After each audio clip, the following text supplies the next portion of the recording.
Bom dia, sexto ano, sejam todos bem-vindos a mais uma aula. Hoje é dia 26/5/2020. Vamos ter hoje a aula de História no grupo 4, capítulo 5, tá? Veremos os módulos 32, 33 e 34. O povo será em relação ao Egito. Veremos o Egito em duas partes. Nessa aula será a parte 1 e na próxima aula será a parte 2.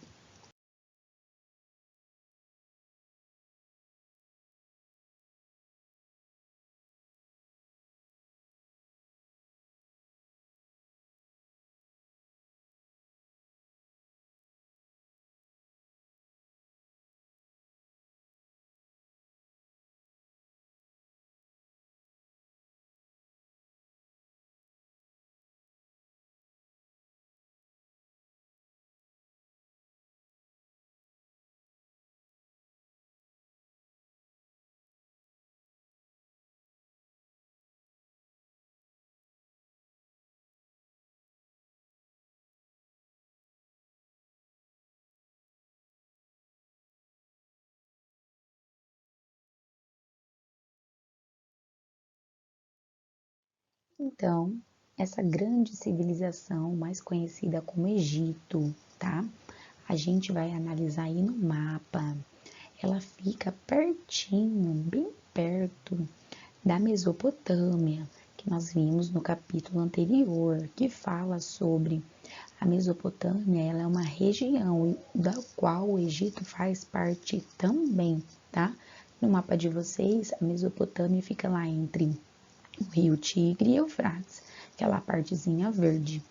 E aqui desse outro lado a gente tem o Egito, aonde temos um rio bem bonito, bem grande, bem famoso, chamado de Nilo.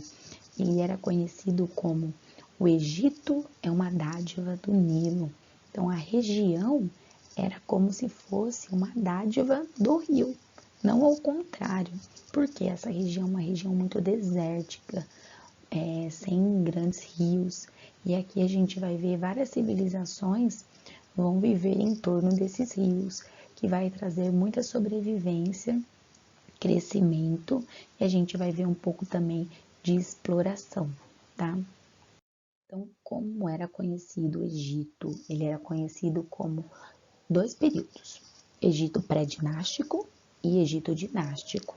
Então, a gente vai ver aí na apostila de vocês que o período pré-dinástico corresponde ao período desde a formação das primeiras comunidades até a centralização política por Menes, que deu origem à primeira dinastia. Aí a gente vai ver que durante todo o período neolítico houve todo o estudo em relação à sedentarização humana. E nessa região houve vários agrupamentos de tribos, né, nas margens desses rios. Aí a gente vai ver por quê?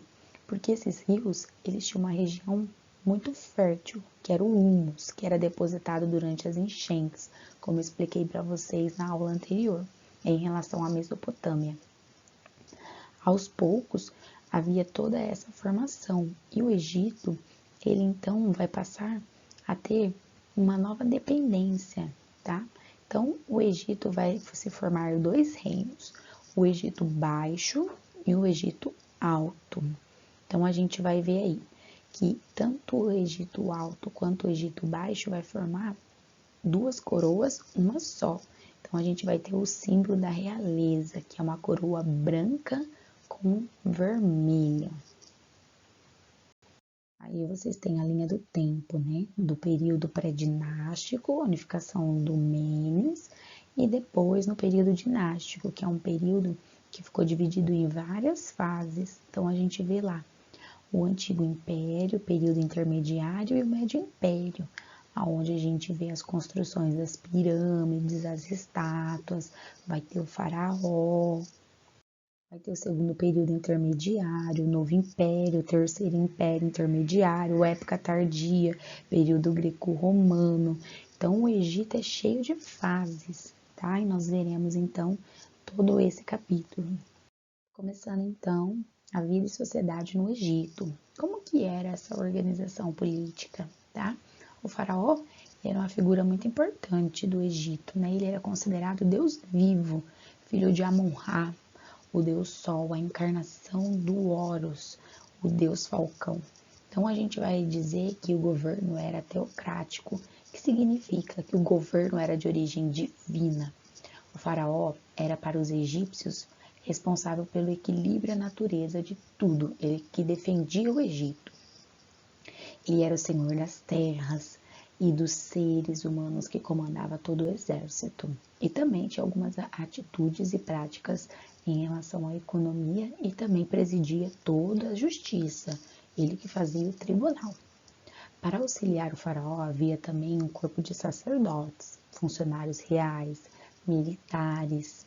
Olha só, aí vocês têm muitos faraós se tornaram famosos e lendários, né, por causa das suas riquezas, das suas descobertas. Um exemplo é o Tutankhamon. Então a gente vê aí algumas dessas construções para esses deuses, faraós. Tutankhamon, tá? Então vamos descobrir um pouquinho sobre esse faraó.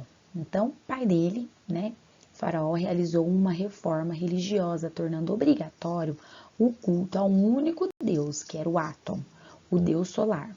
Após a sua morte, Tutankhamon assume o trono. Com cerca de 9 anos, ele era muito jovem. Tutankhamon desfez a reforma religiosa do seu pai, reabrindo então os templos sagrados e retomando o politeísmo, especialmente o culto a Deus Amon. Além disso, embora tenham havido alguns conflitos de alguns povos, né, nessa região, também a sua atuação foi positiva, pois havia algumas relações diplomáticas com os povos com que ele fazia fronteira. Pesquisadores acreditam que o faraó sofria de osteonecrose, uma doença que dificulta a circulação do sangue nos ossos, o que provavelmente fazia o sofrer com dores.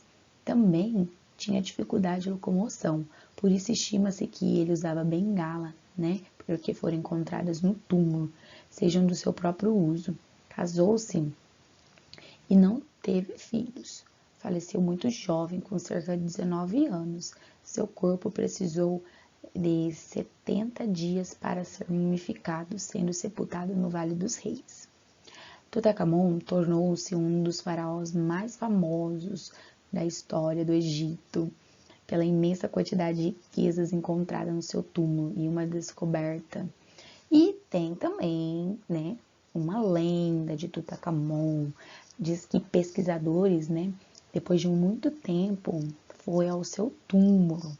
E alguns desses pesquisadores que estavam lá, arqueólogos, cientistas, paleontólogos, né, dentro de alguns dias, tiveram uma doença inexplicável, todos morreram.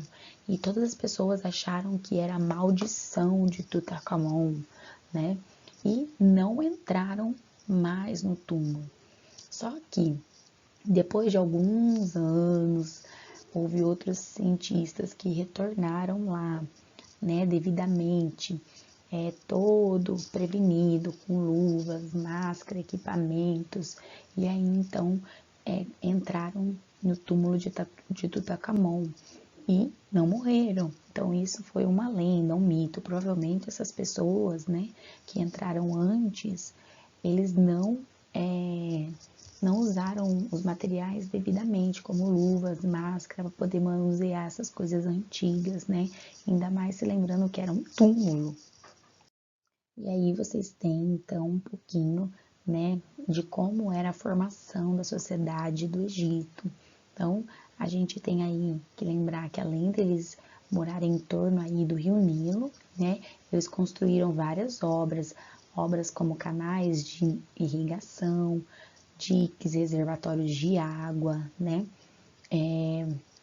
o Estado funcionava por meio de cobranças de impostos, prestação de serviço.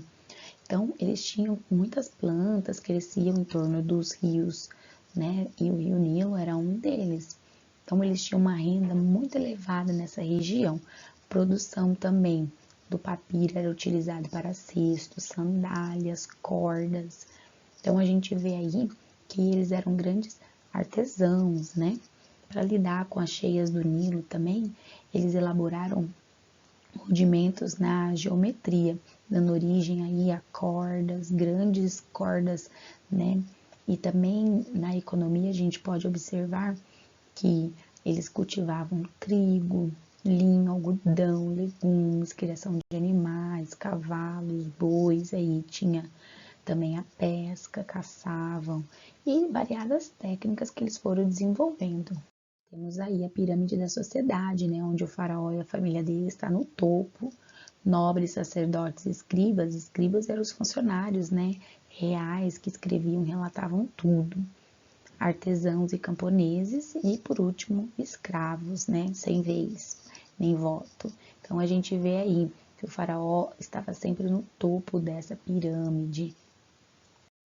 Por fim, a gente tem aí a mulher egípcia, né? No Egito, essas mulheres, elas poderiam desempenhar várias funções importantes, né? Elas tinham, então, uma relação bem diferente na sociedade. Elas poderiam se tornar sacerdotisas da alta hierarquia, administradora de salões de jantar, dirigentes dos ateliês de tecelagem, entre outras funções. Além de ter direitos, né, como possuir propriedades, como casas, terrenos, receber heranças. Então, as mulheres, elas participavam bastante da economia no Egito. Para ir além, eu printei então a tela aí do YouTube para vocês entrarem nesse videozinho que fala Grandes Civilizações, o Antigo Egito. Coloquem na versão completa e aí vocês vão ver todo o resuminho em animação, em desenho animado sobre o Egito. Toda essa parte que eu falei hoje para vocês na aula. Não se esqueçam de realizar os exercícios de aplicação e propostas de teste para a gente discutir na aula vivo. Aguardo vocês!